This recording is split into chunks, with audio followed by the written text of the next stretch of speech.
Good morning, welcome back to Silverstone. A very grey and overcast day today. We've just had spots of rain, which I'm sure the GB4 drivers will be keeping an eye on along with their teams. It's quite interesting when the rain comes halfway through a race. Our second race of the weekend here in the GB4 Championship. We saw a storming race win yesterday for Jack Taylor, the Australian. Huge celebrations for him and the Fortec team, and he starts on pole position once again. So it'll be fascinating to see whether he can replicate that in our second race of the weekend, our first race of the day here at Silverstone. I'm Jon Jackson. Thank you very much for joining us. I mean, looking down the pit lane right now, it's very, very grey.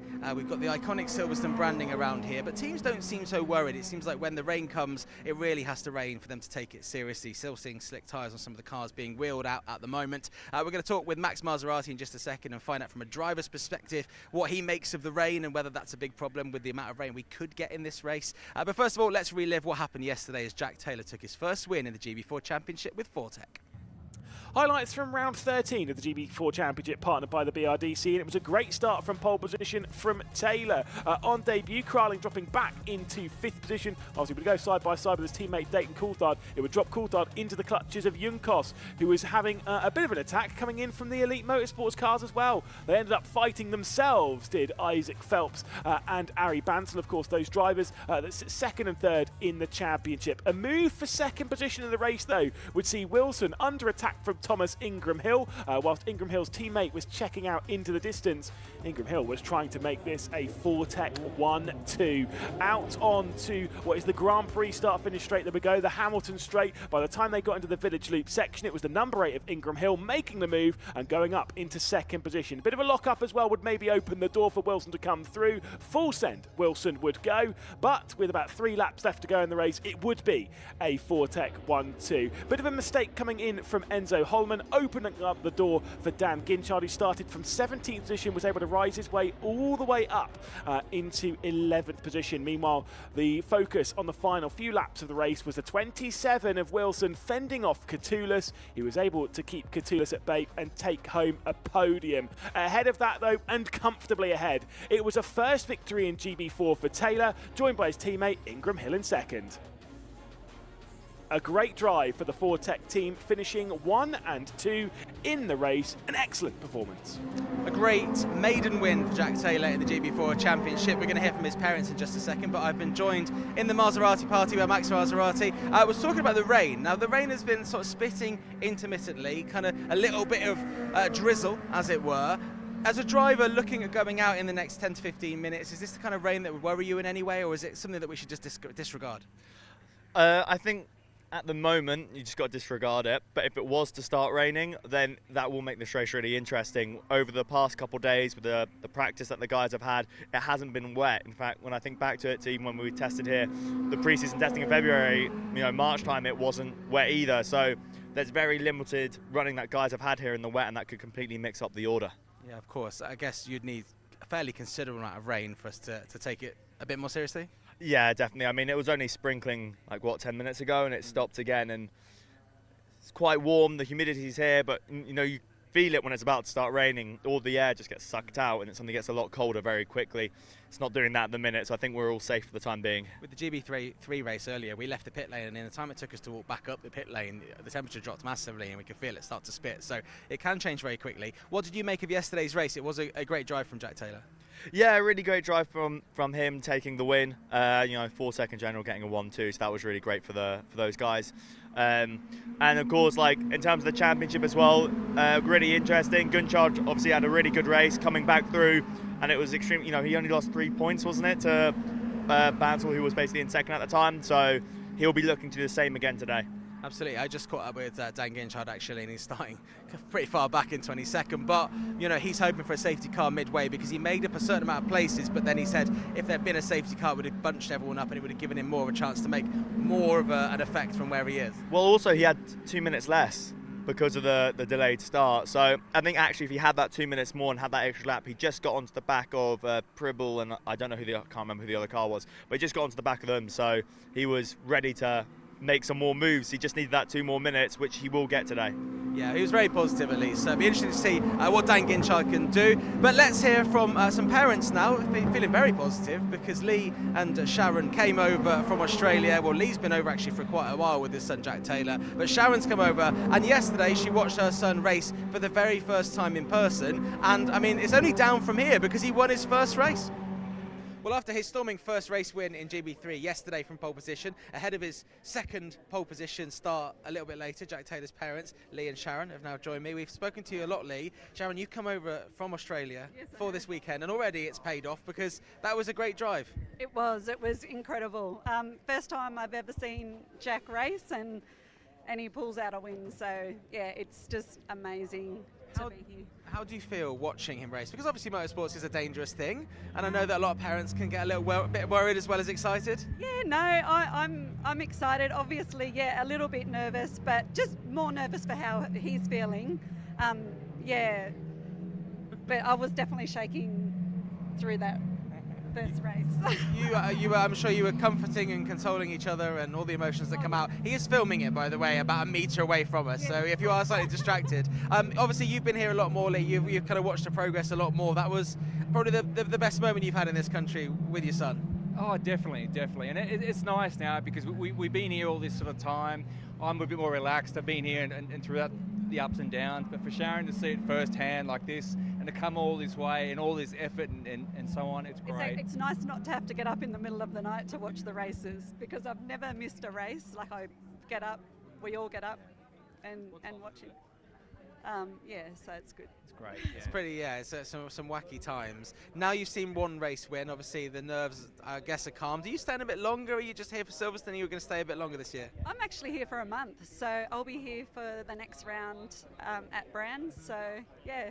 I like that. What are you going to do in the middle? Because obviously, you know, it's not...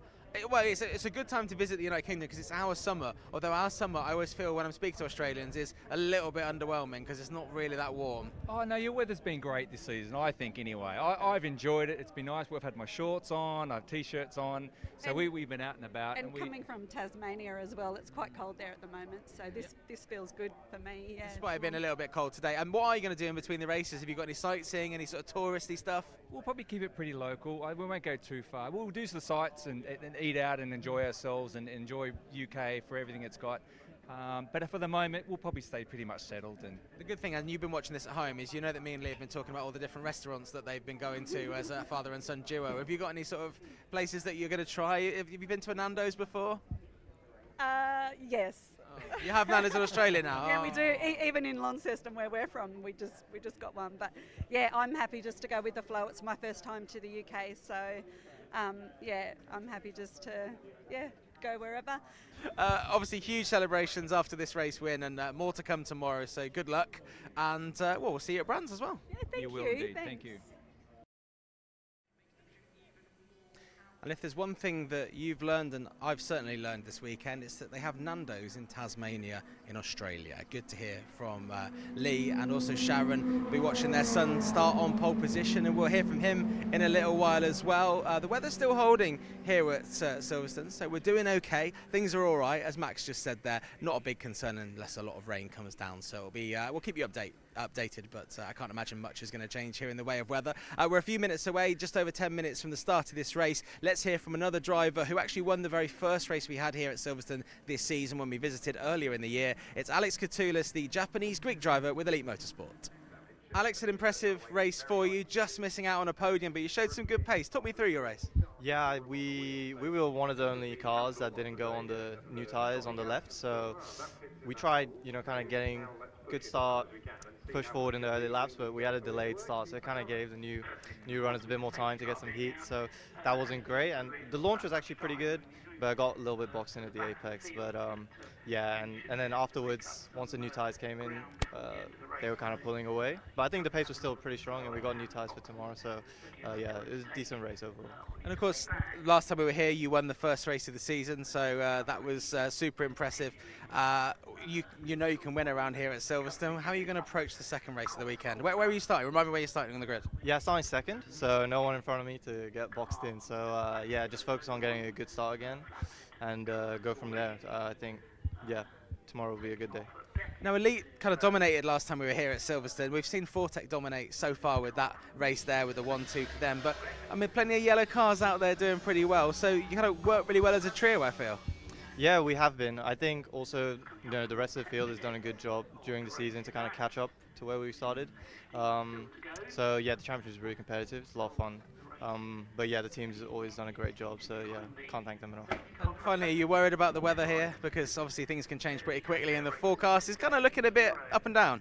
Yeah, I mean, if it rains, it rains. If it doesn't, so it doesn't. So no, not really worried.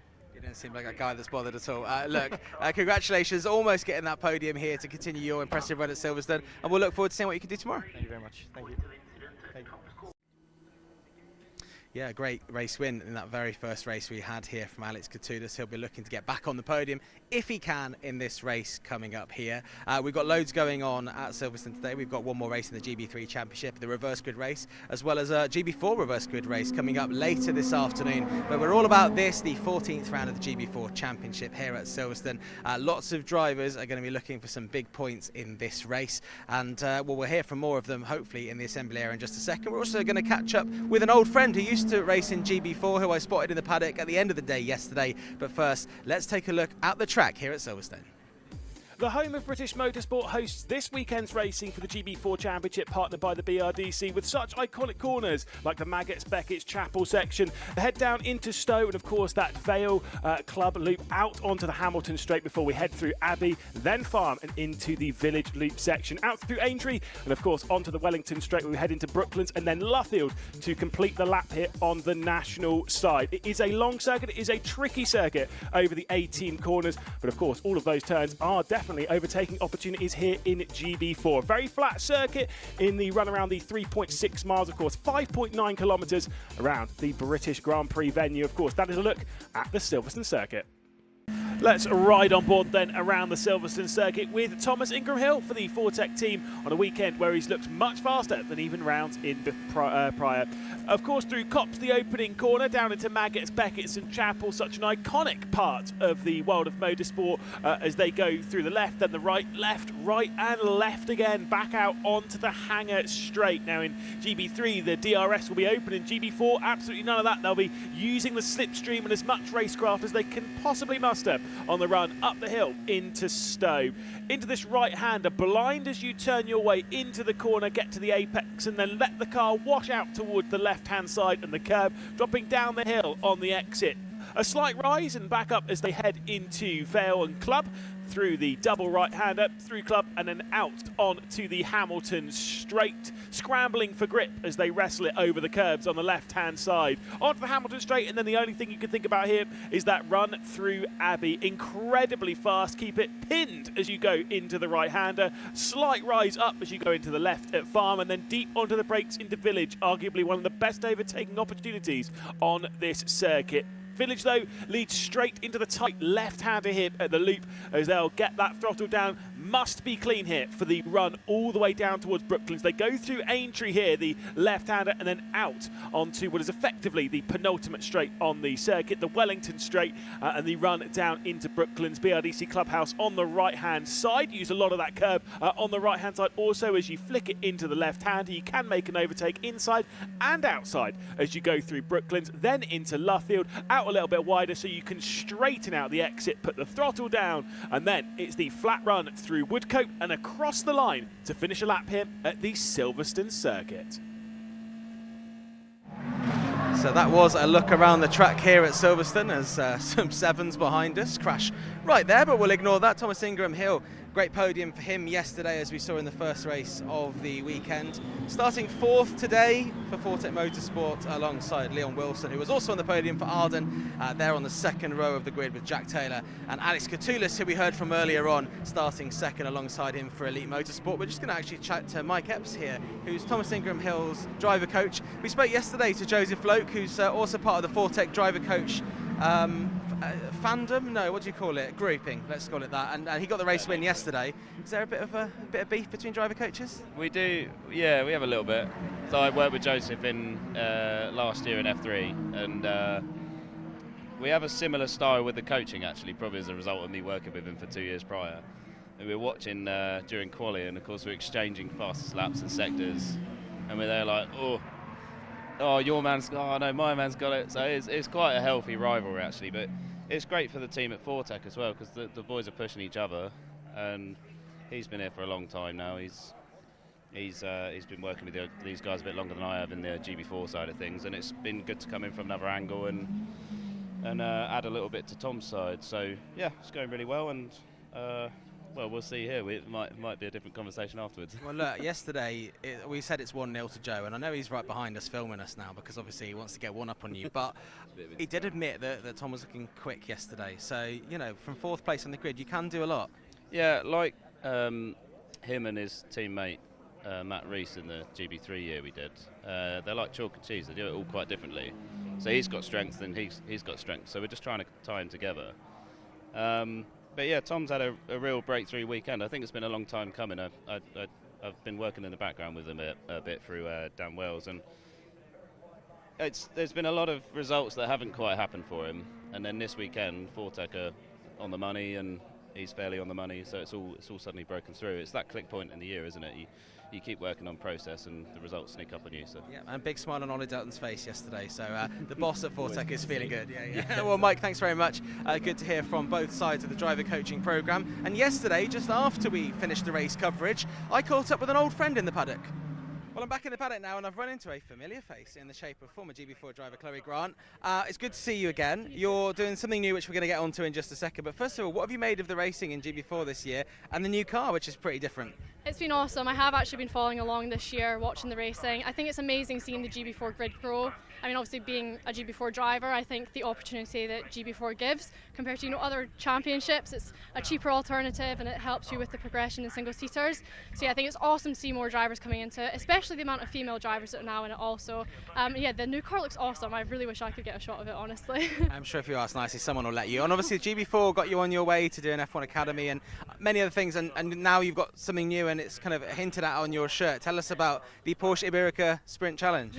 It's brilliant, yeah. I did make the decision to change to GT. Unfortunately, as much as I loved racing in GB4 and single seaters, the goal was a bit unrealistic, so I had to make the change. And yeah, luckily I got recognised, I guess, from being in GB4 last year, and I've been given a drive this year, which is awesome, in Porsche Sprint Challenge Iberica, and I'm loving every second of it. It must be a completely different skill driving that kind of car. Yeah, like I've had to change my entire driving style, but yeah, it's been amazing. I think doing single seaters was so valuable as well, because it's given me a lot more confidence jumping into GTs and a lot more confidence just carrying the speed. So yeah, I definitely couldn't have done it without GB4. And of course Tom Leben, your partner, is doing sports car racing as well. Has he given some tips to you? Not really, we kind of keep our racing separate. We're very different drivers on track, so we just support each other from afar. Okay, I like that. You've got to keep it cool, and eventually when you race against each other, there's going to be an awkward moment, I imagine, on track. I imagine. I'm a bit feisty. I like to get my elbows out, so I'll give him a tough time. Okay, well look, it's great to see you doing well. Great to see you back here in the GB4 paddock, and let's catch up again soon. You too, thank you. And here we are then back on the grid. Good to hear from Chloe. Nice to know she's gone on to bigger and better things. Leon Wilson got his second podium of the season yesterday. A good third place finish for the Arden driver coming down from Hull. One of our... is it East Yorkshire? I think it's East Yorkshire, isn't it, Hull? One of our drivers from here in the UK. Well, we've had a lot of Australian success with Jack Taylor, and we've had the drivers over in GB3 as well with big success as well. It's good to see some of our Brits doing well, so he'll start third alongside Thomas Ingram Hill on the grid. And just quickly got a time to go back here. Starting in 5th place, Isaac Phelps with Elite Motorsport. Started the season really well. 4 podiums under his name so far, and he'll be hoping for a 5th one today. Look out for him. One of the Elite Motorsports cars with his teammate Alex Coutulas starting 2nd on the grid, so he'll be the 2nd yellow car that you see when our coverage starts. You can probably hear that the cars are just getting started now. They're about to go out, so I think we'll probably get out of the way and we'll go racing for a 2nd time in the GB4 Championship here at Silverstone this weekend.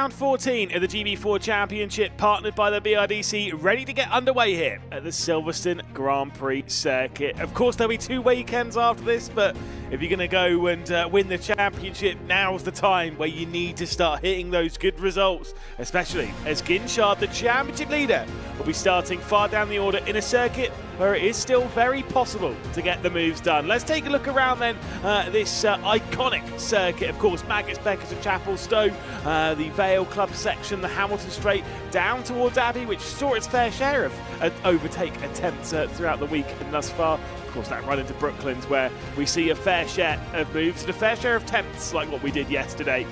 It is a tricky circuit, but it's a whole lot of fun. Maybe made even trickier by the slightly greasier conditions out there with a little bit of rain that's just dropped down. It's stopped raining, but still, it's not exactly easy out there. It's myself, Lewis McGlade, it's Max Maserati alongside as it was yesterday. And I think those conditions are probably one of the main talking points here. It was a very light amount of rain, but what does that do to the track surface? Is that going to do anything? Is that going to be in the drivers' minds at all? I don't think so, to be honest. I think it's not rained heavy. It was a bit sprinkly 20 minutes ago, and that wouldn't have wet the surface anyway to actually kind of warrant any kind of like, oh, do we go wets or anything like this. Enough maybe to bring them down to the holding area in case it kept going, but it didn't keep going. So the surface and everything should be still fine, just as it was before it rained.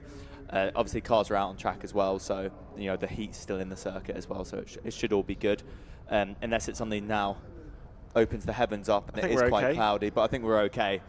So it should be a dry race like yesterday. The sweeping there, not about getting rain out of the way. It's debris, it's the tyre marbles. It's about getting that out of the way rather than any moisture. So, no, I do agree, but I'm almost wondering, I'm like, is there anything that's going to do mentally for some of these drivers? Maybe they're going to be looking out, maybe a little bit more cautious, maybe looking at the clouds, like, when is this rain coming? Is there rain coming during this race? And that's the thing, throughout the rest of the day, the forecast is very mixed. It doesn't really know what it's doing. It's Britain. Yeah, it is brilliant. It could change, at the drop of a dime. So, we'll all keep an eye out for the weather. But I think a lot of the drivers, maybe the less experienced ones, will be a bit more nervous if it suddenly does start raining. But certainly now you just got to focus as if it's dry. If it starts to rain halfway through the race, then that changes it entirely. But that's where you might see more experience. We saw it before at Alton Park where guys were out on slick tyres and they managed to do a really good job of it. This is where everyone's weather app is going to be very, very different. Cam McMillan, one of the people who does some of the cameras and edits and all that kind of stuff for us, just said it's going to rain in 1 minute according to his app. Interesting. Actually don't see that, but that's fine. That's me using my own 2 eyes, and I'm not a meteorologist. I can tell you that for free.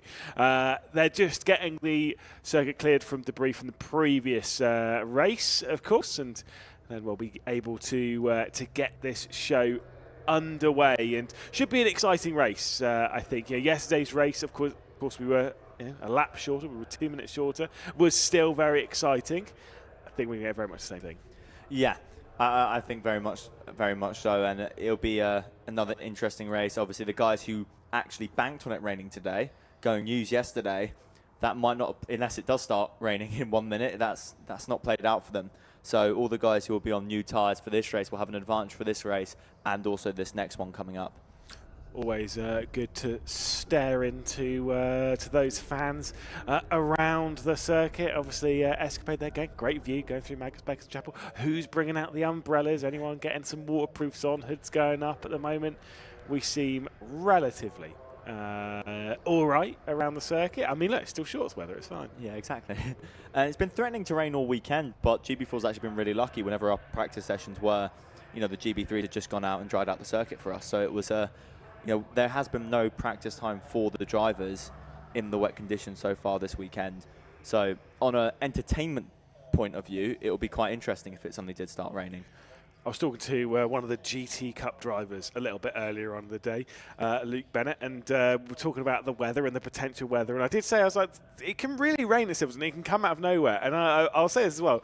In the fourth season that we're in here in GB4, we've had 3 races cancelled due to wet weather. And all 3 of them have been here. Not saying that it's going to rain hard enough. those, all three of those were just really unlucky storms that hit, and like the circuit was very wet. But as much as we're not going to get that, it's just one of those ones that can come out of nowhere. Well, it can also rain at different parts of the circuit. It's such a long circuit, you know, it could be raining down at the club chicane and be absolutely fine where we're sitting right now. So that could be interesting as well if we just get a little bit of drizzle around, you know, a couple corners on a certain lap, and maybe that'll panic people to, do we put wets on, do we not? And then you'll come back round to Brooklands and it'll be absolutely fine. Well, we'll head down, we'll catch up with our pole sitter. Of course, Jack Taylor has a double pole position this weekend. And before racing gets underway, let's have a little listen as to what he said. It's another morning here in the United Kingdom. Obviously, overnight, people in Australia will have been waking up, seeing what you've done. What kind of messages have you had from back home? Obviously, everyone just saying good job and just congratulating me basically. So yeah. We're going to hear from your parents on this show because we caught up with them yesterday. It must be extra special for you to have your mum here to watch you. Was it race for the first time or was it win for the first time? It's drive for the first time. She's never watched me actually drive any kind of race car at all. So yeah, she watched me in go-karts once, but other than that, this is the first time watching me race. Yeah. I mean, obviously it's great bonding time for you and your dad. We've spoken to you before, but to have her come all this way and for you to win the first race she sees, you've got, you know, you can only go down from here, but you're starting on pole position in this upcoming race, so you've got the opportunity to make it a double. Yeah, obviously just try and do the same thing, just try and get a good start and just keep it clean from there, just pace myself and yeah, just do the same thing basically. Speaking early this morning, you know, the sun's out at the moment. We were expecting a little bit of rain, but it looks like that's moved away. Are you happy with that? You know, some drivers like a bit of rain to throw things in the mix. I was kind of hoping for it to rain. I think I don't mind if it's dry for this race, but I think in the reverse grid, I would definitely prefer it to rain. There's just more opportunity to move up kind of, but yeah. If this race is dry, I don't really mind. If it's raining, I don't mind either. So, yeah. Okay, well, I'll tell your dad Lee to do a bit of a rain dance in between. Best of luck for this race. Thank you. Now, I think if Jack Taylor wins this race, he has to drag his mum to every race he ever does now, because clearly she's some form of good luck charm. If he wins this race, maybe it rains a little bit in the next race, maybe he wins race 3 as well, clean sweep of the weekend. That's getting way too far, isn't it? Well, yeah, then that is rain on the camera. Quite a bit more rain. This is obviously the Village Loop section where it is raining a little bit down there. We're obviously on the start-finish straight here. What was the old start-finish straight? That's where the comms booth is. And where the start-finish is. Yeah, it looks okay here. So if that's in the middle of the circuit, you would assume then the far side of the circuit, so where you've got the modern, the wing and all that side, the modern side of the circuit, I would assume that side's probably raining a little bit heavier if it's raining in the middle of the circuit as well. So yeah, if it was raining how it was earlier today, 20 minutes ago, half an hour ago, then it's not enough that you would put on the wet tyres. No. So it could just be, psychological rain, rather than wet track rain. No sort of watermarks in these cameras. No, and as I say, yes, it looked like it was raining a little bit there in the middle, but also it's kind of one of those ones where it's still, even then with that level of rain, it's not enough for wet tyres at all. You do need a fair amount of rain to have those wet tyres required. What was it? It was Alton Park, wasn't it, earlier on in the year, where it was that chaotic middle ground for race 1 of the weekend? Yeah, well, all weekend, everyone was just standing in the holding area looking up at the sky going, what's it going to do, what's it going to do?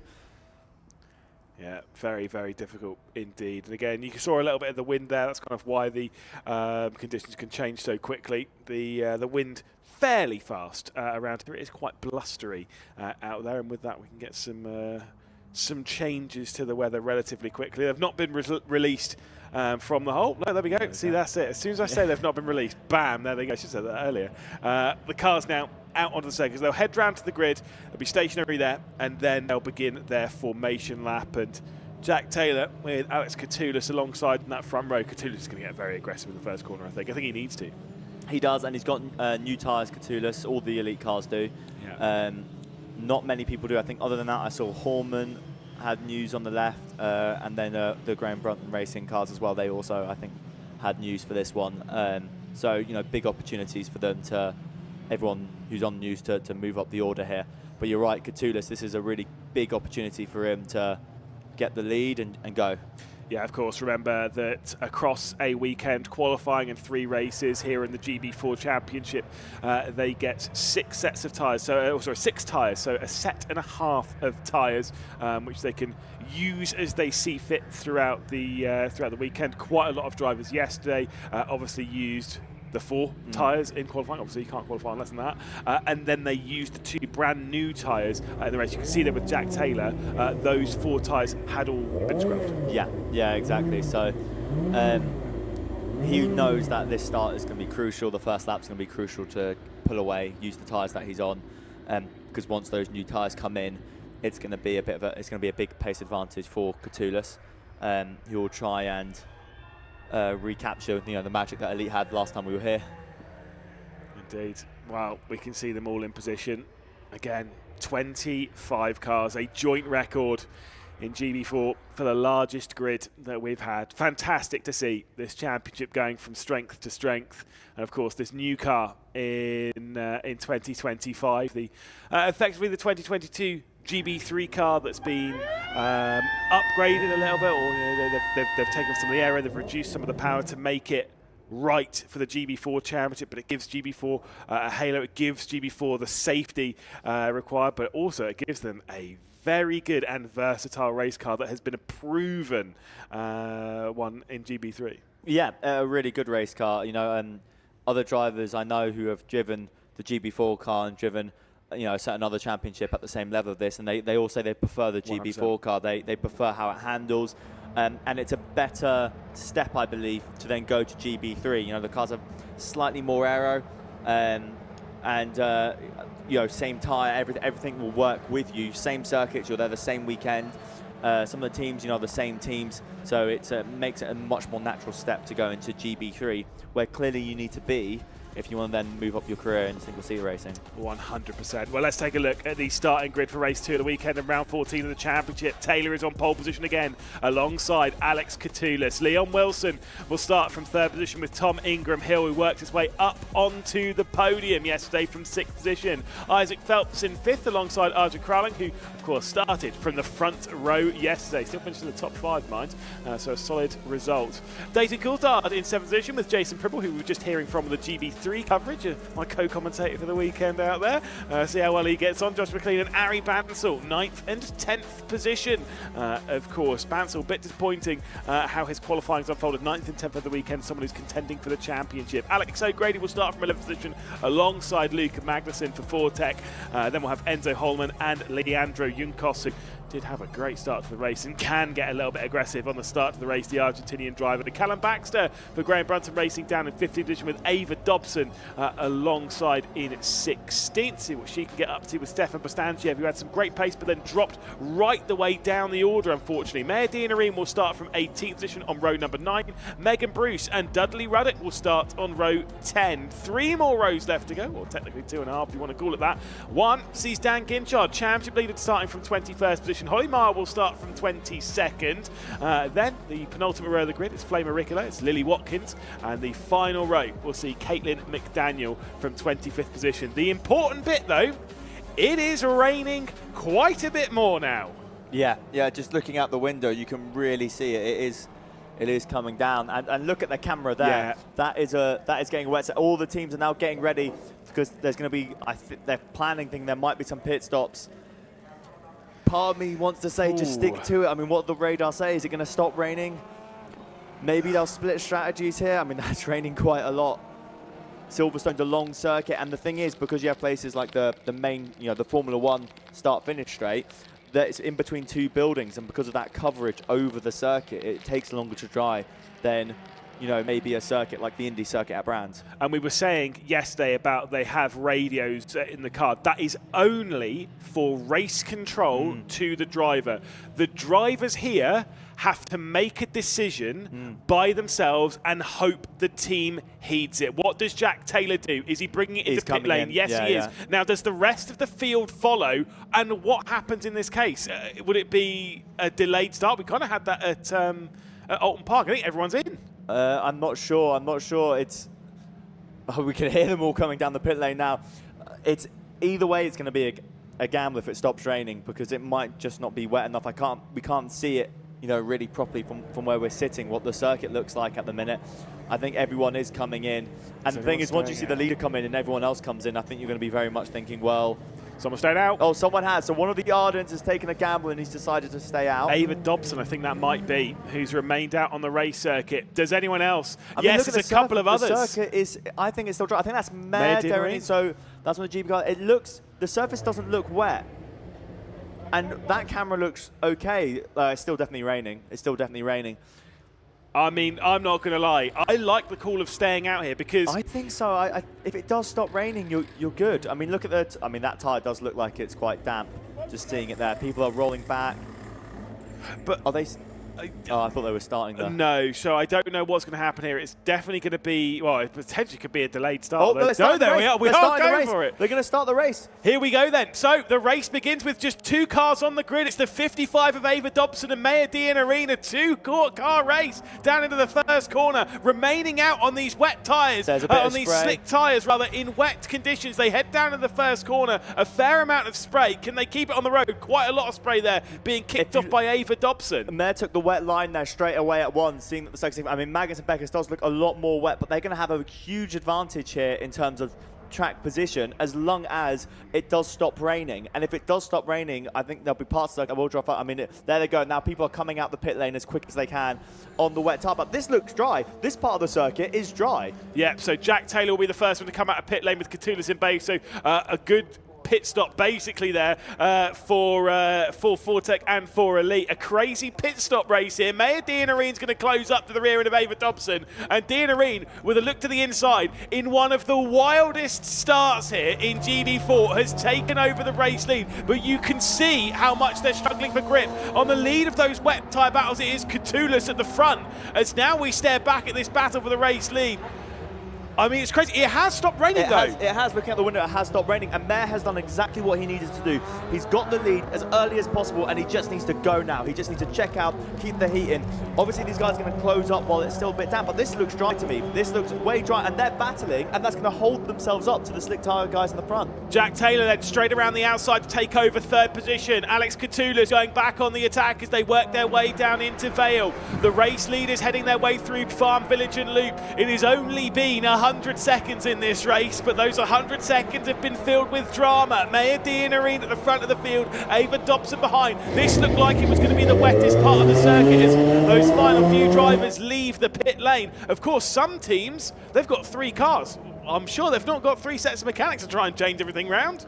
No, so you normally have like 2 mechanics per car. I mean, that definitely looks a lot wetter. You can see Mare is moving and weaving there, just trying to get some kind of heat into the tyre to make it work. But where we're looking out the window, it's stopped for sure now. It's definitely stopped raining. So once this circuit gets a bit drier, I think these 2 dry runners are going to take off, and everyone's going to have to try and cool their tyre down on a circuit that's not actually wet. As soon as they complete the lap and the entirety of the field through, we'll be able to update you with the lap. The reason why the timing board's not showing up, because it's still obviously no lap complete. It's showing Jack Taylor as the race leader, and trust me, that is not the case. It's so much more wild here at Silverstone. What a crazy start to the race. But Mare Deanery is going to lead across the line, and Ava Dobson is going to come across the line in 2nd position. 2 seconds between the pair of them.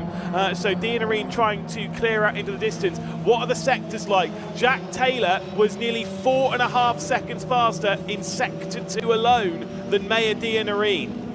It's a big gap to close up, though. It's 15 seconds. Obviously, very possible if it doesn't dry up. But the thing is, the wet tyre will dry the circuit up. Yeah, it's slightly spitting, but that's not enough again to what would effectively wet the circuit, although it's probably already wet now. They just, need to stop. We just get on with it, just keep going, because they're slowing themselves down the straight. I mean, Ava's very much just trying to manage herself around. You can see Taylor in the background closing in this part, the drier part of the circuit here. So this will be the 2nd sector. It'll be interesting to see their splits as they come through.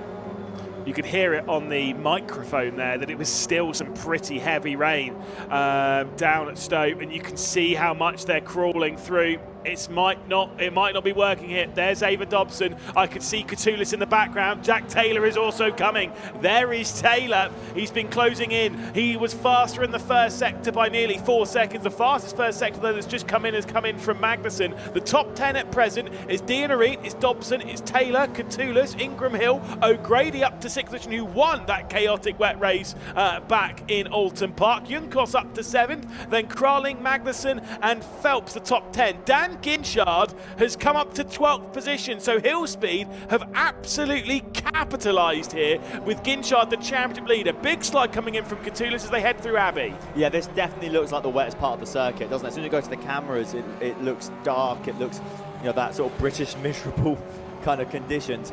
Catoulis sliding the car around with the wet tyre on, so it'll be interesting to see what's happening with the dry tyre runners and how they're getting on in this sector. There we are. That again, that looks drier. Every time the camera changes, we get a completely different perspective on what the circuit looks like. Yeah, what a bizarre start to this race, but I get the feeling it might be coming to a close here for Ava Dobson in second position, because flying up to the rear end comes the Vortec driver of Jack Taylor. Closer. The times in the third sector are way closer from the slick to the wet runners. But it is still 2 seconds, 2.5 seconds slower for Dianarine versus Taylor. So Taylor's closing in. Let's see the order come through. There was the fight there between Magnussen and Phelps. Phelps getting through then into 9th position. In the background, that bright yellow car of Isaac Phelps, the 35, getting through. And you can see how much it's raining. This is back on the start-finish straight. It's very, very wet now. So unfortunately, I like the gamble from Dianarine. I like the gamble for Dobson, but it's not going to work out. Yeah, it's such a shame. I mean, yeah, now we can see it around the pit straight as well. As I said to you before, it can rain around one part of the circuit, being dry up the rest, it's moving over. Unless this is going to be the rain that we saw at the back end of the circuit, now moving over to this side, and then it's going to move away. But I mean, that's really big rain. You can see spray coming from the cars there. So Taylor, I think, if he's not closed up to Dianarine, he would have already flown past. There is Dianarine and there is Taylor. They are closing up, and it's going to be much faster around this part of the circuit for Jack Taylor. Wet tyres versus slicks. The only slick runners in the race being Maya Dianarine and Ava Dobson, showing excellent car control to keep the car on the road. But unfortunately, the time leading is coming to a close. 6 minutes down in the race, 12 minutes left to go. We'll go through Club.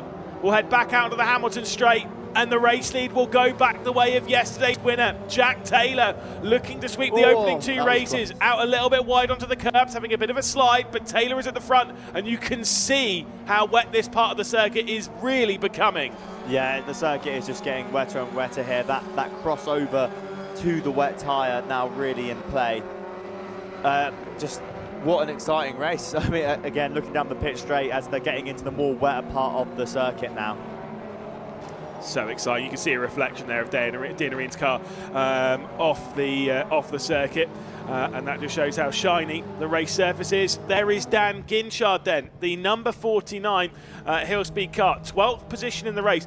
But the thing is, for him, he needs a safety car. We've said this before, he needs a safety car anyway, just because of how much this grid is spaced out. He is sliding this car a lot though. What's that going to do for this wet tyre? You can see how much he's sliding going through the farm curve. And these sort of high speed slides, surely it's not going to do well for the tyre. Well, it will put a lot of heat through them. The thing is with the wet tyre, you just need to get on it straight away, and I think that's what he's done. I mean, what does his lap time reflect? 22.2. Taylor's doing 2:19s at the minute.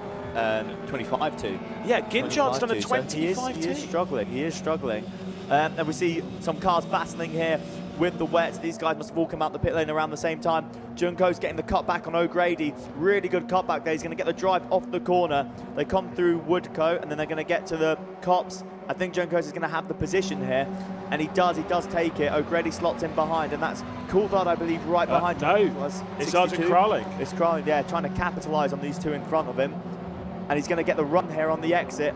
Yeah, Arjun Kraling on in his second race in GB4, his 5th race in open wheels, and he's been dealt with some very difficult conditions. He goes to the outside of Alex O'Grady and picks off the spot. Junkos already come through. O'Grady's dropping backwards. Isaac Phelps now into the mix, feeling the need to capitalise on what has been a tricky race. But Luca Magnussen with a much better run on the up and under. They'll go back out onto the hangar straight. Will Magnussen be able to come through here on Isaac Phelps by the time they get under the brakes at Stowe? Ava Dobson there in the red and white 55 car, still on slicks. And I just want to say, Mayer and Dobson, both who started on slicks, because of the time they gained at the start there, Mayer is still doing a fantastic job not to just throw it off the road. He is driving as hard as he can to hold this second place on the wrong tyre. So he's doing really well, really showing amazing car control here. And there's been a crash. Is that Catullus? Phelps, I think it might be. But this could completely change the race. I mean, when we look outside now, the rain, I think, is still spitting, but not as much. No, Catullus. It is Catullus. Yeah. It is Catullus. If the safety car comes out now, then there won't be much racing really left to go. Or even if it's a red flag or whatever they're going to do. But this could really affect the slick runners. They've got to stay out unless there's a red flag.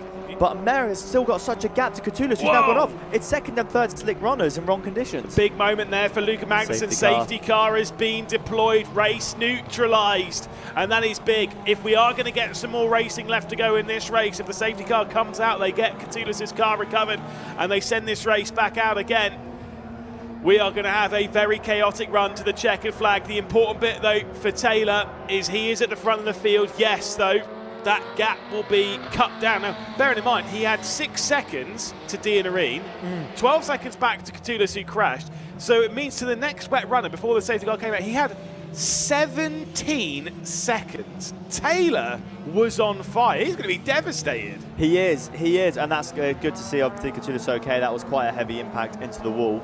But crucially, so if we're working it out, it's over 2 minutes a lap for these guys who are driving flat out in really fast, lightweight cars. There's 7 minutes 40 to go. So if it was to, they need to do how many laps to make sure that they can do at least one more lap? It would, I think, racing? 2 laps under the safety car is more. If it's 2 laps under safety car, we'll get 1 lap of racing. If we need that 3rd lap, and Ava Dobson is into the pit lane to go onto the wet tyres.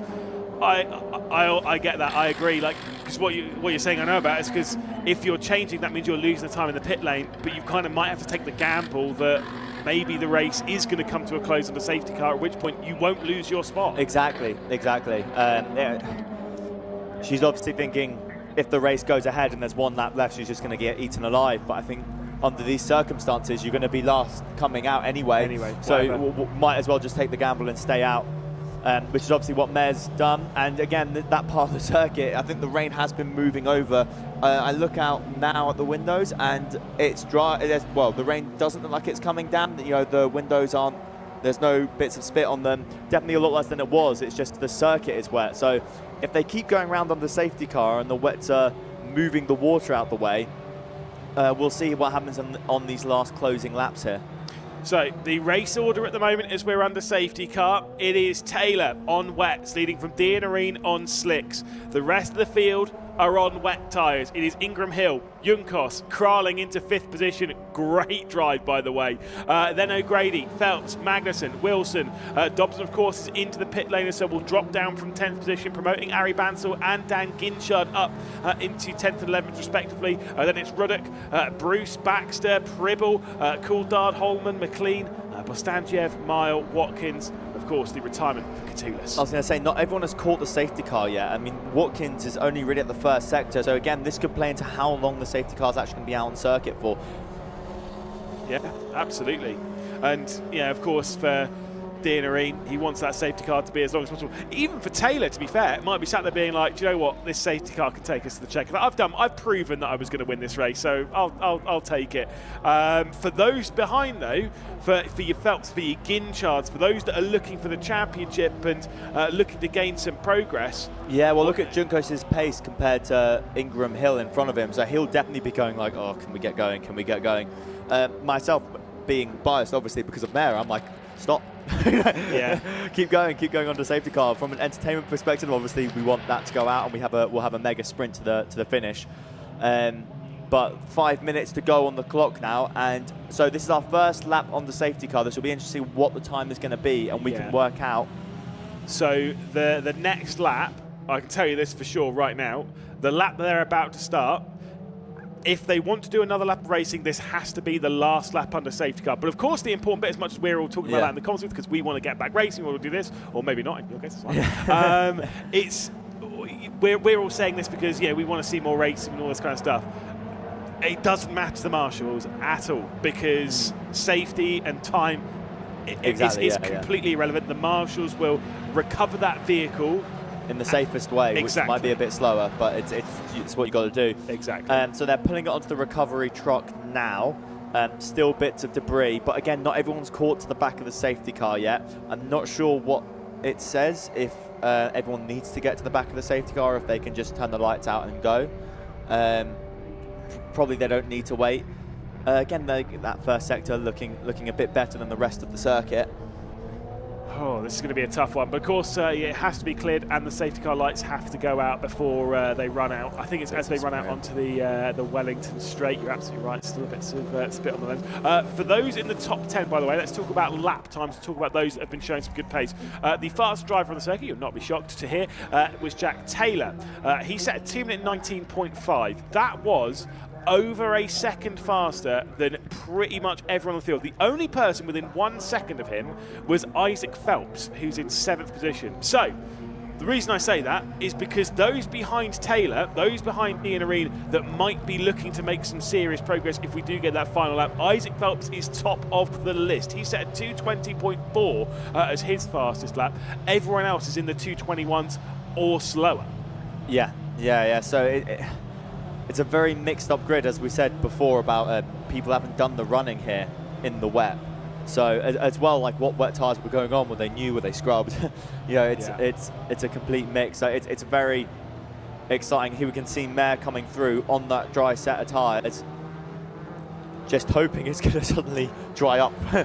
Well, will his gamble pay off? That is the big talking point at the moment. So, Alex Catoulis' car has been recovered into the Grand Prix pit lane, meaning the circuit is clear, meaning we might be getting back racing. Update from race control. Safety car in this lap. Maxwell's right, his hands, head's in his hands, that's fine. Look, the gamble still might pay off. We don't know what the race circuit is like, of course. Mayadi Areen, the only driver of the ones remaining out on the circuit, still on the slicks. This is going to be an incredibly tough lap for him. Yeah, this is wherever he finishes here, it's a result. You know, like he's done really well. He did everything right. He had as you said, a 15-second gap, I think it was, before the safety car came out to the cars behind him. But you know, the racing gods weren't with him, I think, in terms of how things played out. There's, as you said, there's still 1 lap to go.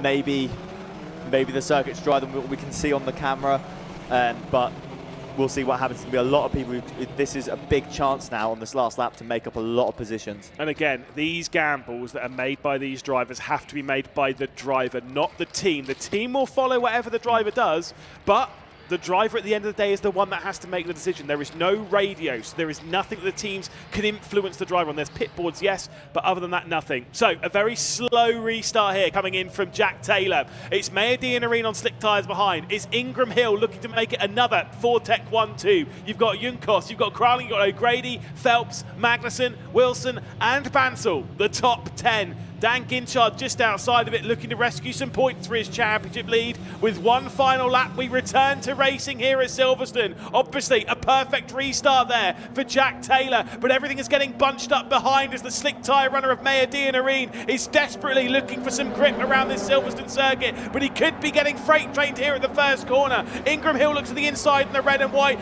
Out wide goes Dean Areen, basically sidestepping and allowing the rest to pass. Yeah, I'm surprised Taylor didn't go earlier, considering Med being on dry tyres. You know, the gap could have been even bigger, but even so, since you can see that just the difference there in the wet tyre and how they've all managed to get through. Absolutely gutting for Med.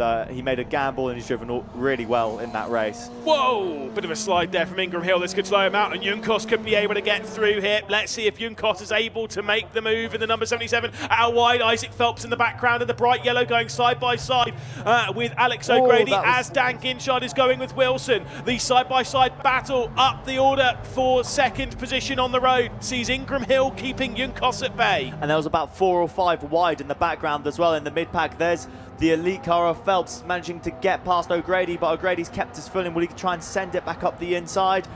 He does try and send it back up the inside. Gives him racing room on the exit. Phelps is still there, really good between those guys. Oh, look at the slide, and that's going to allow Luca Magnussen to cut through and have a really good result here. Gunchard finally past Wilson. through comes Bruce. There's Callum Baxter there, overtaking one of the Arden cars. Big moment there, again, 3 wide in the background.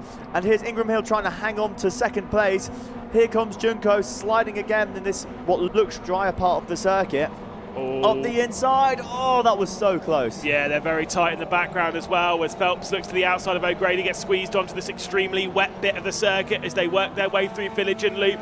Could be a 1-2 once again for Fortec, but with Magnussen looking in a slightly better position. What was a good day yesterday could be starting even better. Out onto the Wellington straight they go. The battle for second position sees the defensive line come in from Ingram Hill. The look to the inside coming in from Junkos. Kraling also looking for a first podium in the championship. Junkos goes through. Here comes Kraling as well with the big move. Can he make it stick? No, he can't. Pushed off the podium goes Ingram Hill through the final corner to do the double, though. It's going to be Jack Taylor in what has been one of the most chaotic races in GB4's history. Across the line, it is the 50 on top again. He was victorious yesterday. He's victorious again. Dragging alongside, though, it'll be Junkos just about leading over Kraling to take his first podium in GB4. Dropping down to 4th position, a frustrated Thomas Ingram Hill. O'Grady able to keep Phelps at bay. Magnussen in 7th. What absolute drama, what absolute scenes.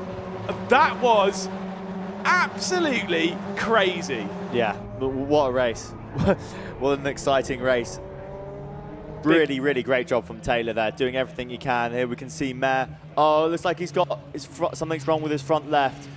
I mean, look, he was probably struggling got for a grip hit from someone as he was trying to, hang on there. Yeah, he was struggling for grip there quite a lot, and unfortunately it is 0 to 0 moment, but we will not forget the gamble. And how well he drove to keep it going, sliding on those slick tyres in those conditions. Superb drive for Mayer Deanery, and unfortunately there the wheel buckles and he's going to be slightly offline. We'll need a bit of recovery to bring him back, but like I say, the gamble didn't pay off, but sometimes you've got to take those gambles. Had the safety car stayed out for one more lap, had there been a longer recovery required, then we'd be looking at him finishing in 2nd spot. I think had that safety car not come out, I think he might have been good to finish in 2nd position anyway. So you've got to look at those. Yeah, exactly. It was worth the gamble, but that's what it is. Like, a gamble is a gamble. It can go either way. And really good from the top 3 there to finish what they did, and say GB4 at its finest. Once again, and another excellent victory from Taylor. Junkos as well on the podium, so that's always a good one to see. There's Mayer Deanery getting out of the car. Junkos on the podium for the 2nd time in his career. It's the 3rd consecutive podium for Jack Taylor, and of course for Kraling, a 1st podium in just his 2nd race. Yeah, brilliant from him, brilliant drive there. I say a great drive from, I think, really the entire field, because that could have been a real crash fest, but it wasn't. It shows the class that GB4 is. 100%. It's so easy for these kind of races to kind of get a little bit out of hand, but when you see a race like that and you kind of think, oh, well, maybe this is going to get a little bit chaotic, and yet still there was one crash, but it was a solo drive mistake in Alex Catullas pushing a little bit too hard and getting onto the top of the curb. It shows again the strength of the field here in GB4 is very high. So into pit lane then comes our race winner Jack Taylor, and I'm sure he'll be very happy indeed. Yeah, he's going to be jumping out the car, 2 wins in a row. Perfect weekend for him so far. Almost his 3rd race. Doesn't really matter, like he's maximised the 2 feature races, so he just needs to, he's shown he could do it in the dry and he can do it now in the wet. So whatever conditions this 3rd race is going to be, he knows he's got that confidence of he can have a good race. There's Junkos there as well, getting on the podium, 2nd place. Really good drive from him there. Now that drive for Ginchard, by the way, another 11th position. The Champions League comes down a further 3 points. Ari Bansal now 30 points off, so within a race victory comfortably of Dan Ginchard. For Jack Taylor, he's moved up now to 6th position in the championship. He's 3 points off of Alex O'Grady, still 81 points off of the Champions League, but you just never know how the final 7 races of this championship are going to unfold. No, I mean, how can you with the racing we've had so far, with what we had at Autumn, with what you've had here, and again, it's really good showing how Gunchard, with everything thrown him at that race, started 22nd. Everything that went on in the pit lane with having to do those tyre changes, coming out the safety car, and he only loses another 3 points in the championship to Bansal. Well, it might be a little bit of a Fortec party down there in pit lane. Lots of drivers, new and old, catching up. So let's head down to Jon Jackson to catch up with our podium. Thank you, Max. Thank you very much, Lewis. Yeah, Jack Taylor, you can see his mum in the background. Sharon, really pleased with what he's done here. First time she ever watched him race was yesterday, and he won that race. And second time she's ever watched him race today, and he's won that race as well. And I'm going to butt into his debrief and say, congratulations. You've won again, 2 out of 2 this weekend, and that's 2 out of 2 in front of your mum. She must be pleased for you. Yeah, I think she's very happy. Maybe she's a good luck charm, but yeah. I think she needs to come every week. Yeah, I think she'll come more often now. Right. Yeah, she's saying in the background she's going to come to all the races. Talk me through that race then, because it was a very late decision to change the tyres, but it paid off. Yeah, it kind of started raining, and then obviously I felt it losing grip. So the real deciding factor was like I was just seeing if it kept raining or if it was going to stop, and I just kind of saw that it kept raining. So I just kind of came in at the last second, and then yeah, it was a good pit stop by the team. I'm very happy with the team, and yeah, I just went out and just went along, and then obviously nailed the safety car restart, and yeah, that was it. When you saw the safety car was coming out, I think you were about 17 seconds ahead. Obviously, Maya had slick tyres on, so that would have helped. But that's a huge lead that you got very quickly there. Were you a little worried when the safety car was out, given that you were going to be bunched up? No, not really. I just, yeah, I thought it'd be fine. I knew the track was kind of damp, so I was kind of worried if it dried a lot and someone's on slicks behind me that I might be in a bit of trouble for the last lap. But it didn't really dry out enough, so yeah, and I just got away again, so yeah, it was good. Still a lot that could have gone wrong though, so still a lot of mental focus for you to keep it slick, keep it clean, and get over the line. Yeah, it's obviously in the wet, it's a little bit sketchy, and obviously, the car's set up for dry and stuff, so it's just, yeah, I basically just kept it on track. Obviously wasn't trying to set the world on fire, but yeah, just try to keep it clean, consistent like the first race. There we go, maximum points for you so far this weekend. A reverse grid coming up later, and we look forward to seeing what you can get with. Yeah, I think if it's raining again, I'll have a good chance of moving up. So yeah, I'm excited. There we go. We'll see you later. Congratulations. Well done to the Fortec team as well. Jack Taylor race winner. Let's speak with Leandro Juncos. His dad Ricardo is somewhere around here. Leandro, your second podium of the year. You fought right until the end, and it really paid off. Yeah, very good race. The car was really good. I think we've been behind a bit the whole weekend, but the rain obviously leveled the playing field, and I was very confident that if it rained, we'll go forward. And yeah, I think 14th to second is a very good race. It's incredible. Jack was just telling me there that he made the very late decision to come in and change when he realized it probably wasn't going to stop raining. Was that similar to your decision? Yeah, I kind of, being so far back, I just kind of followed the train. So obviously the team did a great job pit stop. I think we made 2 or 3 spots there to help me out. And then yeah, shame the safety car, because I think we probably would have had there for a win. But yeah, otherwise really happy. And really, to get that second place towards the end there, it was kind of risk versus reward, high risk given the conditions, but you made it stick. Just talk us through your thinking. Were you planning on making that move slightly earlier if you could? No, I knew where I was faster, so I just kind of set up the whole lap. I knew it was only 1 lap to get the extra spot, and yeah, it worked out. I was very confident, and yeah, just very happy. And always quiero saludar a toda la gente de Argentina que me apoya siempre, así que un saludo a todos y los sponsors que me acompañan. Your dad's watching this weekend, I hear? Yes. He's very proud? Good luck. Twice, 2 podiums, so he's very good luck, and yeah, just really happy for that. He can come every weekend. Absolutely. Congratulations. Right, we'll move on to Arlen Carlin. Of course, IndyCar, what? Let's go over here. I mean, it's his second ever race in GB4 coming across here. I mean, we spoke yesterday, and you were on the front row of the grid, and you were really pleased with that. It's your second ever race, and you're on the podium. That's absolutely incredible from you. Yeah, thank you. A bit mess of this race because of the rain. We had to pit stop and put rain tires on. The pace was quite good, so we managed to go, and the safety car was quite helpful for us. Also, the pack was all together now. Hard fight out there, and yeah. Must have been incredible for you to sort of get on the podium towards the end there. I mean, a great move from you. Were you worried when it was raining, or do you think you're good in the rain? First I was a bit worried, but when the rain was coming, I knew I was fast also in the rain, so I had the confidence to go and also fight with the other ones. Excellent stuff. Well, look, congratulations on your first front row start yesterday, your first podium now, and who knows what will happen in the third race. Yeah, thank you. Okay, there we go, Arlen Carlin. As I say, only started his second race in GB4, which is hugely impressive for him and the team at Douglas. We'll let him and the other 2 drivers go and get their trophies right now, and Lewis McGlade will talk you all through it in the podium, which is literally just there. Be great to see them onto the podium after what was a very, very difficult race, but Jack Taylor basically repeating what he did yesterday in very, very different conditions, taking a well-deserved victory maybe aiming for another one. You never know. You never know with the old three-peat. We've obviously had a couple of drivers that have been able to take all 3 victories on a given weekend. Of course, the last time it happened was a while ago. It was 2023. It was Cooper Webster at Donington Park. Obviously, Nicholas Taylor also was able to do it. Tom Mills did take 3 victories in a weekend, but that was an odd technicality. There was actually 4 races that weekend. The one, it wasn't a reverse grid race, so technically his doesn't count. Sorry, Tom. Your 3 victories, it wasn't a three-peat. So really, it's Cooper Webster and Nicholas Taylor. Maybe it'll be Jack Taylor. We'll have to wait and see. Certainly looking very strong this round is Taylor, but then again, maybe that's getting a bit too far ahead of yourself. You just never know how things are going to unfold, especially with those bad weather conditions. So Arjen Kralling there on the left-hand side.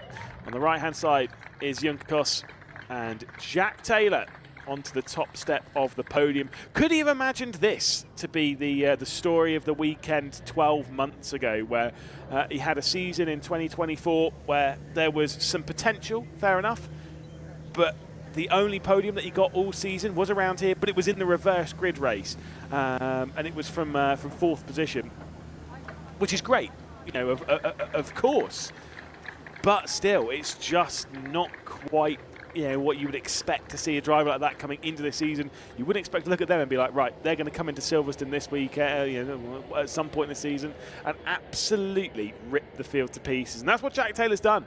Just taking control of this round here at Silverstone, flying around the circuit, taking 2 victories, and maybe aiming for a 3rd. Let's take a look, though, at highlights from the race.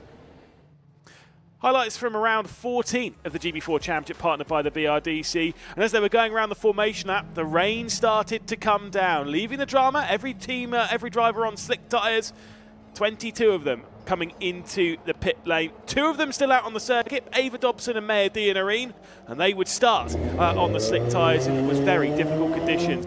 The drivers coming out of pit lane one by one on the wet tyres, but still about 20 or so seconds off of your race lead. It was Maya Dianarine, though, on the opening lap who would take over the race lead from Ava Dobson.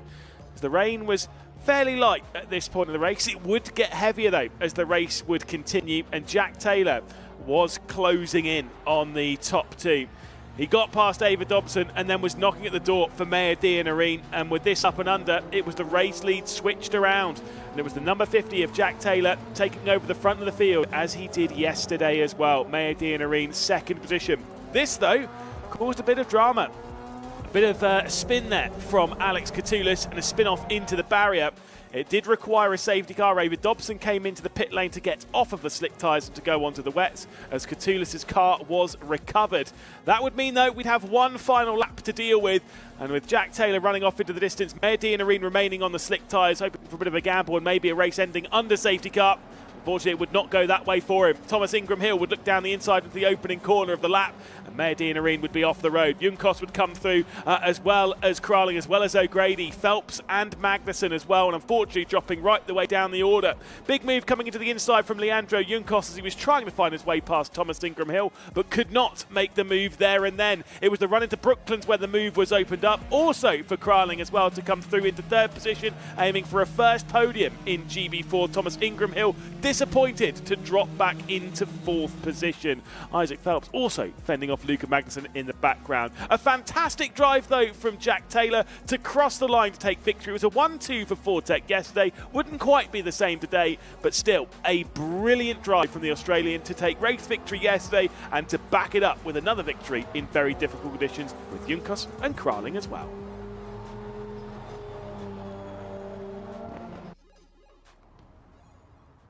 A great race to really add to the history books here in GB4, with Jack Taylor taking that victory. Let's head down, though, to Jon Jackson, who is in pit lane.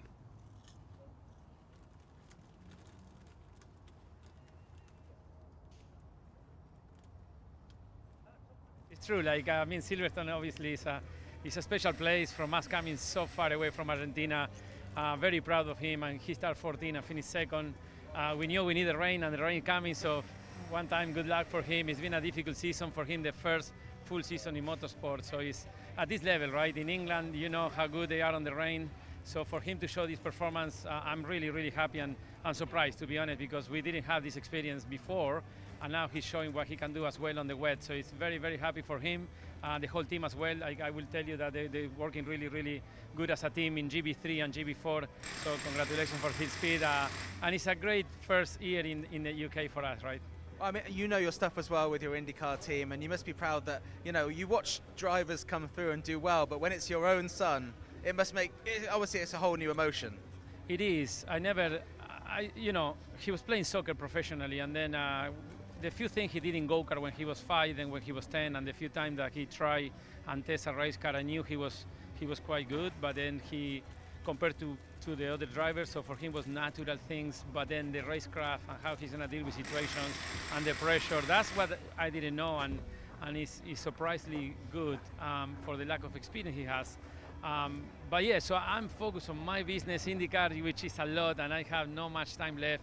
This is my 3rd weekend on the year. I think the last one I came, and moments like this is really good for me, and I wish him the best. I always support him, whether it's soccer or motor racing, whatever, but he has a lot of experience behind the scenes on the technical aspect, on setups and engineering and all that. I think also plays a big role as well.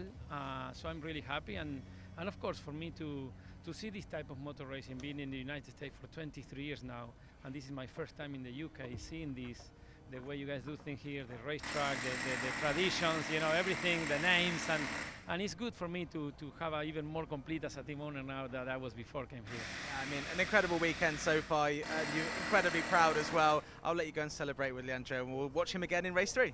Right, thank you so much. Good luck, guys. There we go. Leandro's father, Ricardo Juncos, of course, owner of an IndyCar team, certainly knows the stuff, as he was just saying there, in the world of racing, and very, very proud of his son, as I know all parents are here as well. And of course, I mean, let's think about Lee Taylor, Jack Taylor's dad, and his mum Sharon, as we saw there. We did catch some footage actually just before we spoke to Ricardo there, of Jack Taylor firing his celebratory champagne all over his mum, which hopefully one of our camera people got. And if we can bring you that before race 3, that is a reason in itself enough to tune into race 3, of course, as well as the reverse grid race, which will always throw up some drama here at Silverstone, especially if it starts raining. And that's coming up a little bit later this afternoon. We've also got another race in the GB3 Championship, reverse grid there as well, and we can hear the Hillspeed team celebrating with some Lincoln Park, and it feels fitting that we sign off for now. Check out when the races are on the GB4 and GB3 social media, and we'll see you later this afternoon for 2 more races here at Silverstone.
Championship season. This is the 14th round that we've got coming up for you. So say it's a 100-minute race. There's a mandatory pit stop window that's between the 50th and the 60th minute of the race, and during that period of time everybody has to come into the pit lane and conduct their mandatory pit stop, whether they are sharing the car or not, because there are a few cars out there that are driven solo. The likes of number 54 Innovation Racing car, Brent Millage, will go solo in that one. The number 75 Team Parker Racing Porsche of Doc Bush, he will go solo in that one. So even if you don't have a driver you're changing over to, you have to come into the pit lane.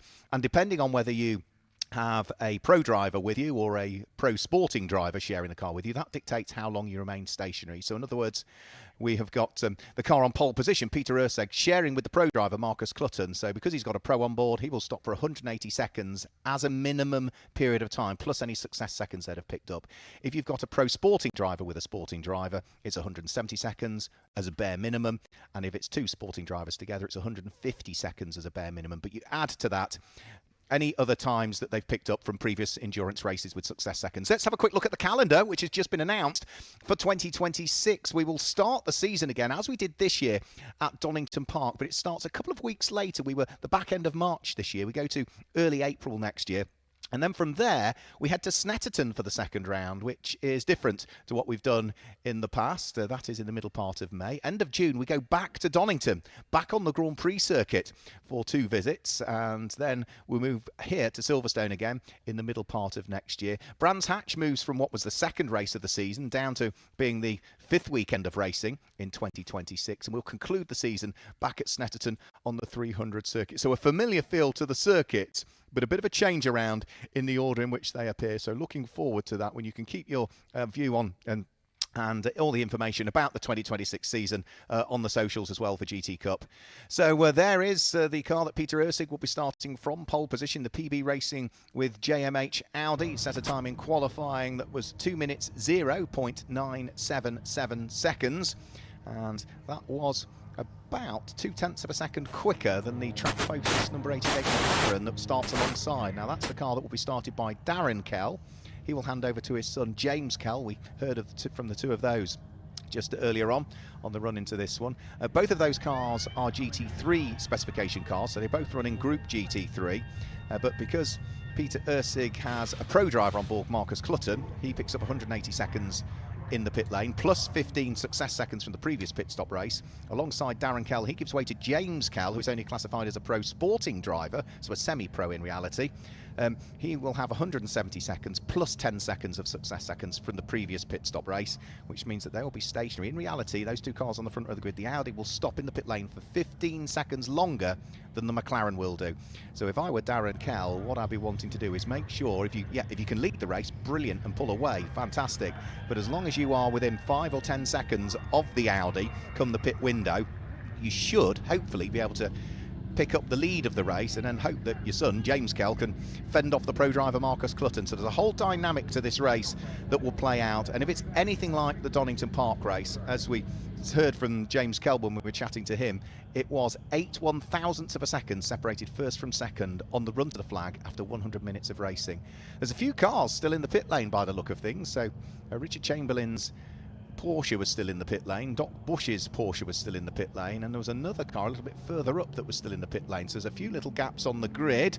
The Brabham has struggled to get away, but is refired up by Paul Bailey. Good to see the Brabham back in the championship. So they are all off and onto the formation lap for this one. So we can guide you through the grid and the way that they line up. Say there will be a few gaps on the grid, but we'll give you the grid as was issued, and therefore this is the way they should have lined up had we not have had a couple of cars stranded in the pit lane. Peter Ursig starts from pole position, 195 seconds. He'll be stationary in the pit lane. Alongside is Darren Kell, who will be on 180 seconds stationary in the pit lane. Row 2 of the grid, Paul Bailey, 200 seconds, and alongside is Dominic Paul, 195 seconds stationary in the pit lane. Row 3 of the grid sees David Shaw, GCAT Racing, 150 seconds, and alongside should be Richard Chamberlain, 195 seconds, but we know that car is in the pit lane. And row 4 of the grid, it is Marcus Vivian that will start 200 seconds alongside Charlotte Gilbert, who will start for Top Cats Racing, 170 seconds stationary in the pit lane. JMH Automotive and Frank Morris, 180 seconds in the pit lane. Alongside is John Turner in the Ferrari, 157 seconds stationary in the pit lane. Row 6, Jack Gadd starts, 150 seconds in the pit lane alongside Mark Havers, who's on 170 seconds. Then row 7 of the grid, it's James Cayley, father, that starts. He'll hand over to some Bill later on. 160 seconds in the pit lane. Alongside is 55, which is Michael McInerney. 180 seconds for the Team Parker Racing Porsche. Row 8 of the grid, Innovation Racing with Cresta. Simon Griffith starts. 150 seconds in the pit lane, and he's got Feathers Motorsport, Aston Martin. Archie Clark, 190 seconds.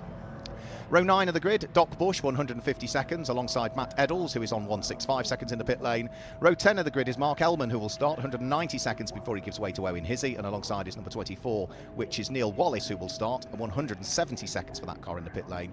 And the final car on the grid is going to be Brent Millage, who is on 160 seconds, stationary in the pit lane. The way it's tracked in the pit lane is not necessarily how long you are stationary. It is tracked from the loop that you brake on the way into the pit lane to the loop that you brake on the way out. But we know it takes 24 seconds to drive from one end of the pit lane to the other at the pit lane speed limit. And therefore, if you are short on your pit stop time, you've done one of three things. You have either not stopped for the minimum amount of time, you're short on your pit stop, you have sped down the pit lane above the pit lane speed limit, or potentially you could have done both. So that is all checked, and if cars are short on their pit stop times, including that in and out 24 seconds, they will pick up a time penalty. So you have to be careful. Plenty of time to do it, because it's best part of nearly 3 minutes the cars will be in the pit lane, because it is a 100-minute race. It's not just a driver change. There will be refuelling that will needing to take place as well, and that refuelling cannot take place while the driver is in the car. So out hops one driver. No other work can be done on the car whilst it is being refueled, and only once refuelling has finished, then the rest of the servicing can take place with changes of tyres if need be, strapping in of new drivers as the case may be. I'm hoping Lewis McGlade will join me in commentary later on. We're just trying to sort out a few issues, and then we can hopefully bring him into the commentary. But the car's heading around on a formation lap, and it looks as though this is going to be the first of 2 formation laps, because it's been dry all weekend so far. It was changeable in testing on Friday, but the race weekend is Saturday and Sunday. That's what the Motorsport UK licence is for. And therefore, if there's a change in the conditions, an extra formation lap is given to allow the drivers to better understand any damp patches that are out there on circuit. It really did come down, wasn't long ago. It just started spitting for one of the support races that we've got here prior to the lunch break, and then it sort of disappeared a bit, but then it properly came down and was rain. But thankfully, the warm ambient temperature, it looks reasonably dry out there. The grass, however, will still be rather damp. So then in terms of colours then, it's the orange and black Audi that sits there on the front row of the grid, the gold McLaren that sits alongside. Row 2 of the grid, it is the black and gold stripe down the centre, the Brabham BT62, which looks glorious, sounds absolutely fantastic, alongside the red and the day glow flashes on the Lamborghini Super Trevea of Dominic Paul, who rejoins the GT Cup after many, many years away. First weekend of racing in that Lamborghini, and he's been impressive. Row 3 of the grid, the all-carbon fibre Porsche from GCAT Racing of David Shaw, alongside what should be the orange Porsche of Richard Chamberlain. But he is in the pit lane, Doc Bush is in the pit lane, and the other car that's in the pit lane is John Turner at the wheel of the Lone Wolf Racing Ferrari 488 Evo. So those 3 cars will not take up their respective slots on the grid. However, the cars that are around them on the grid have to leave that gap there. You can't accelerate to fill in the gap that should have been occupied by another car. You have to hold station and therefore leave that gap where that car would have been, which isn't an easy thing to do on the rolling start, but most of these drivers have done plenty of rolling starts. They'll be more than used to it. So they're just working their way down the Lewis Hamilton straight. Still plenty of weaving being done. You can still see the odd little damp patch here and there, but Silverstone largely look dry, and they'll all be bolting on. Brand new sets of Pirelli tyres for this one. There is Paul Bailey. That's the car that will be looking to try and scoop up the win in Group GTO, ever more so with Richard Chamberlain's Porsche stricken in the pit lane at the moment. And of course they will have to wait until the whole field goes past, and only then, when the red lights at the end of the pit lane turn green, can those 3 cars enter the race. The one good thing also is that what often happens if you have a secondary formation lap is that the clock starts to tick on that second formation lap. That hasn't happened here, so it does look as though we are going to get the full 1 hour and 40 minutes or 100 minutes for the Silverstone 100. So the lights are on the safety car. They get extinguished as it comes underneath the Wellington Bridge. The safety car will hold a nice pace up towards Brooklands, and then when it peels in towards the pit lane, it will put you up to the Audi of Peter Ursig to maintain the pace and wait until those lights go out, and then we'll be away and racing for the second 100-minute race in GT Cup in 2025. So through Brooklands, up towards McLaren. They've got themselves into that neat 2x2 order, and then they just hold that steady pace on the run up towards the three red lights that will be illuminated on the gantry. So the safety car peels its way off. We're about to get the 14th round of the 2025 GT Cup Championship underway. The Silverstone 100 is about to go green as they head up towards the start-finish line. 100 minutes of racing get underway at Silverstone with Peter Ursig and Darren Kell on the front row of the grid. And it's Darren Kell who's going to try and sweep his way around the outside, which might be the preferred line in the damp conditions, to pick up the lead of the race. And has he made it stick? It looks as though Peter Ursig is trying to fend him off, but by the time they get towards Maggots, it's Darren Kell that leads the way in the McLaren from Peter Ursig in second place. Good start from Dominic Paul, the early leader of Group GTC in the Triple M Motorsport Lamborghini, sitting there in third place. And it will be Paul Bailey, who is the leader in Group GTO, who sits there in fourth place, ahead of David Shaw in fifth. And then sixth at the moment, looks as though it's Charlotte Gilbert who is there in sixth place. Down towards Stowe Corner come the lead pack. Out of the pit lane come those that started a little bit late. They will be able to join in the race, at least, those three cars that started from the pit lane. Doc Bush's Porsche, Richard Chamberlain's Porsche, and John Turner at the wheel of the Ferrari. Now, Dominic Paul has made it through and past Peter Ursig. Paul Bailey nips up the inside, heading in towards Club Corner. So the pole-sitting car now down into fourth position. And coming under pressure from the Porsche of David Shaw, who drove very well yesterday. He was very much positive with his defence, but wasn't weaving around to try and hang on to places. He was just making sure he stopped the car on the apex of the corner and fired it off cleanly. So it was a good drive. Really impressed with David Shaw yesterday at the wheel of the Porsche. The leading pack just coming up towards the braking area for Village for the first time. Dominic Paul feeling the pinch from the howling noise of that Brabham BT62. And in a straight line, the Lamborghini is not short of power, but let's see as to whether Paul Bailey can wiggle his way through and past. The soundtrack of the Brabham is just beautiful. All sports cars sound fantastic, but I've got to say, the Brabham just tips it over the edge for me. So in towards the braking area for Brooklands, they'll thread their way. Still trying to work out where the grip is. At the moment, most of the cars are taking a fairly standard line through most of the corners, rather than trying a wider line to try and seek out that extra little bit of grip. But you still need to be careful on the curbs, which will be damp, and any contact with the grass could spell disaster as well. So first lap chalked into the book. Darren Kell leads the way. Paul Bailey looking for second place up the inside of Dominic Paul. The Brabham squeezes his way through. So Paul Bailey now up into second place. Dominic Paul down to third, but still leading Group GTC. And now is Paul Bailey looking for the lead of the race? Yes, he is. Paul Bailey goes through now to pick up the lead of the race at the wheel of the Brabham. We didn't see it out in the second race yesterday, and I wasn't quite sure why at the time we hadn't seen the Brabham out in the second race. It was a very simple issue. There was a hole in the radiator. They tried to fix it with some chemical metal that they dropped into the radiator, fired the engine up, and as it pressurised, I don't think the metal had quite gone off enough, so it popped itself back out and the hole was still there, so they couldn't get it resolved in time. Dominic Paul looking to go through into second, is he? Yeah, up the inside of Darren Kell. And Dominic Paul is going wheel to wheel with Darren Kell, who's going to try and brave it out round the outside at Stowe, but Dominic Paul is through at the wheel of the Lamborghini, and now Darren Kell is under pressure for the lead of Group GT3. He's got Peter Ursig's Audi looking to try and sneak through. Fends him off. So McLaren from Audi from Porsche, that is for the lead of Group GT3 at this stage. So it's a Group GTO car that leads, it's a Group GTC car that's there in second place, and a Group GT3 car that's third, fourth and fifth at the moment. Sixth is Charlotte Gilbert, who is second in Group GTC. Marcus Vivian is next up in Group GT3. He'll be seventh overall and fourth in that group. And Jack Gadd will wrap up the top 8 at the moment, with Michael McKinney in ninth and James Cayley completing the top 10. 11th will be the leader of Group GTH, which is Simon Griffiths in the early stages, and Neil Wallace will lead Group GTA at the wheel of the SVG Motorsport BMW, but he is outside, of course, of the top 10, top dozen at the moment. So since taking the lead of the race, Paul Bailey has certainly opened up the advantage. He was half a second up the road from those around at the... Sorry, he was in third coming over the start-finish line at the start of this lap. He's done Purple Sector 1, Purple Sector 2 and Purple Sector 3, so I think he's on for the fastest lap of the race, and that will include 2 overtakes as well, potentially. Yes, the conditions are drying out. Yes, drivers are getting more used to the circuit, but impressive stuff from Paul Bailey, who sets the first benchmark time in terms of fastest lap at a 2 minute 6.116, and including the overtake is now 2.4 seconds up the road from Dominic Paul in second place. Dominic will hand the car over to former British GT champion in the GT4 category, Will Tregurtha. Graham Tilley will be watching on at home. Haven't seen him at the circuit here, Graham Tilley, who has ruptured his triceps whilst lifting weights at the gym. Graham Tilley, who is arguably one of the older drivers we have in the field, I think into his 70s now, Graham, but athletically is unbelievably fit.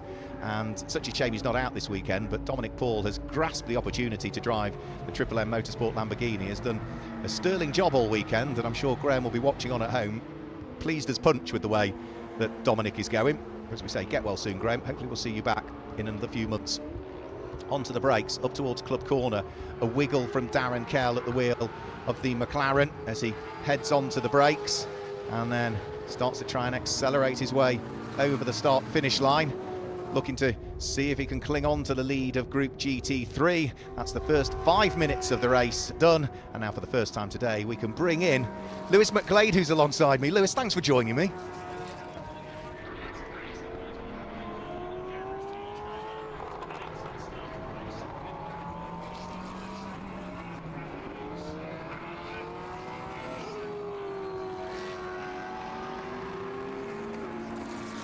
Yeah, if you could bottle the sound, you'd have a gallon of it, wouldn't you, as a bare minimum?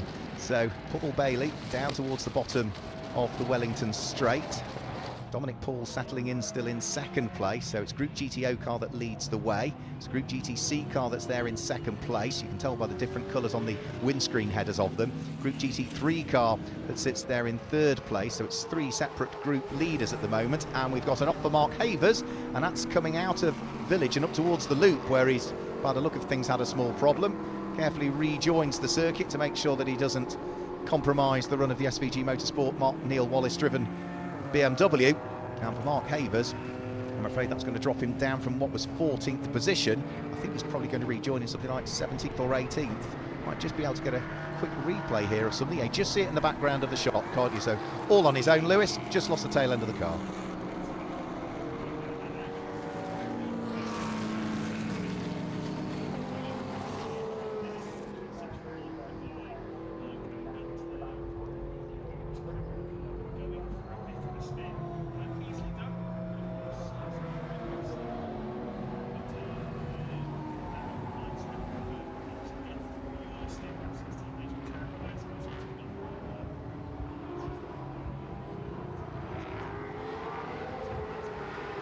Yeah, plenty of time just to settle in, just try and make sure that you position the car where you need it to be. So all of these drivers, of course, are the lower graded drivers that are in the car now. They know that the quicker drivers are coming in, so all they want to do is make sure that they sort of hit the strategy that they're looking for. There's only so much strategy you can do in a 100-minute race, but they'll know the deltas that they need to hit to make sure that they're in the correct position come the pit stops. Now this here is the lead battle for what is Group GTH, I think, is it not, at this stage? So Matt Eddles has got away a little bit in the Aston Martin, and then we've got the Ginetta fighting away with the other Aston Martin, which will be the Feathers Motorsport car, and they're both getting caught by the pit lane starter, which is the car, excuse me, of Richard Chamberlain. I was just pausing briefly there, just to double check Richard Chamberlain safely made it through. So that sort of interrupted the Group GTH battle for the moment.